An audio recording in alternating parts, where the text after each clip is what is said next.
Kailan masasaksihan ng mga tao, kapatid na William, na paiiralin ng ating Panginoong Hesukristo ang batas at ang katarungan? Ganito po mababasa po natin, mga taga-subaybay, na nakasulat po sa unang Korinto, dito po sa 15, ang talata po ay 24.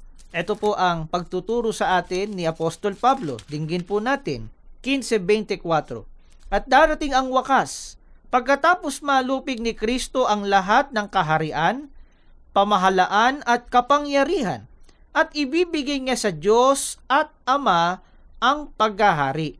Ayon po sa talatang ating pong binasa, ang tinutukoy po rito ay ang magaganap po sa araw ng paghuhukom. Kaya sabi, darating ang wakas. Opo. Ang sabi po sa talatang ating pong binasa, malulupig ng Panginoong Hesukristo ang lahat ng kaharian, pamahalaan at kapangyarihan, at ibibigay niya sa Diyos at Ama ang paghahari. Kaya papalitan, pagdating ng araw ng paghuhukom, ang lahat ng pamahalaan o lahat ng gobyerno. Opo. Kaya, sapagkat wala naman sa mundong ito ang tunay na katarungan, dito'y napipilipit ang batas, naroon sa bayang banal ang tunay na katarungan. Kaya dapat hangarin ng lahat makapasok doon sa langit, Opo. sa bayang banal. Pero meron pang hindi makakapasok doon? Meron po. At ito po ang ating mababasa na pagtuturo po sa atin ng banal na kasulatan sa aklat po ng unang Korinto 6:9-10. Pakinggan po natin. Hindi ba ninyo alam na ang mga makasalanan ay walang bahagi sa kaharian ng Diyos?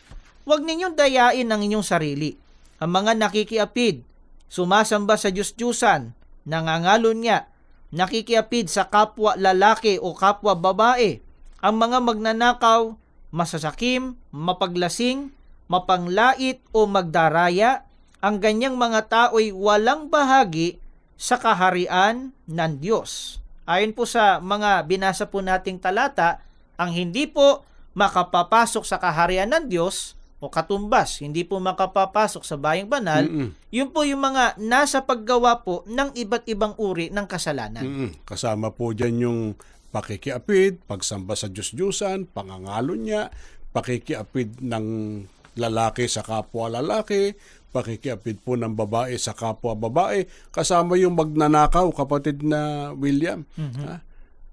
Yung pong mga magnanakaw, hindi po makapapasok sa kaharian ng langit yan. Opo. Hindi po kami, may sabi niya, binasa lamang po namin ang katotohanan ng nakasulat sa Biblia. Pero